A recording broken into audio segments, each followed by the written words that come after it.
Gözüm ağlayır dumandan habersiz, senden habersiz.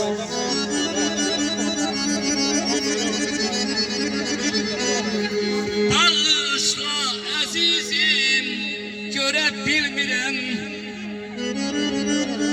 baxsanı xəzəlsiz, gülü xəzəlsiz. Ey əzizlərim, nə gözəl gündür bu gün, nə gözəl gündür bu gün.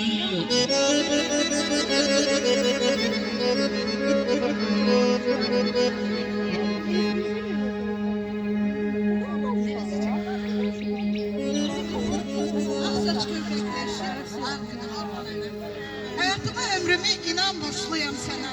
Gece karanlığında benim için yana yana nur olup ışık saçtın yoluma sema yana. Esin laylandan şirin yuhu tatmışam. Kumarlanıp koynunda mışıl mışıl yaşmışam. Öz ömrünü xəzana, beni ise Gülistana döndürüp yaşatmışam. Bak bilece ayana, gözüme nur çileyip kadımı da almışam. Sen beni pervaz edip özünse qocalmışsan.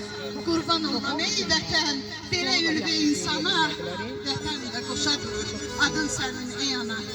Bütün analara, dünyasını dəyişən analara rəhmət diləyirəm. Dünyada yaşayan anaların da əllərindən, gözlərindən öpürəm. Başta da öz anam olmaq istəyirəm. Çok sağ olun, ben sizleri bugün burada görmeye çok şadım. Bugün çok ruhlar şad oldu. Kraliçemizde bugün bir çağır yaşadı. Ben size de teşekkür ederim. Allah var eylesin. Ben bu güzel mecliste hakikaten de ben bana katip deyirəm.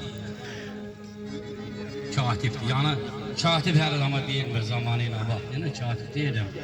Ben Seva Hanım'ı xahiş edirəm mikrofona yaxınlaşaq. Bir tane güzellikle qataq bu rəngə çok güzel olsun bizim için. Hakikaten de Seva Hanım, sen bizim böləyimizsən, ama o diyor da yani sen bizim böləyimizsin.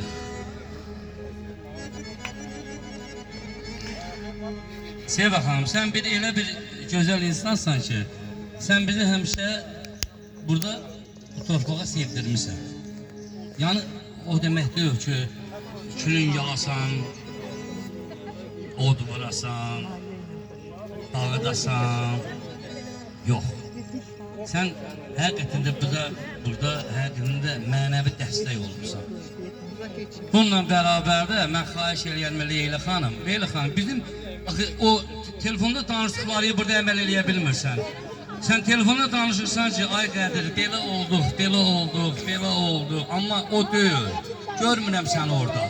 Sen Seva Hanım, Leyla Hanım, sen bizim ürəyimizsən.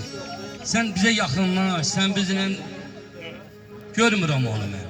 Sen xahiş edirəm, sen bizimle tam səmimiyyətli olasan. Buyur xanım Seva Hanım. Salam əleykum. Ürəkdən salamlayıram. Uzun ömür, can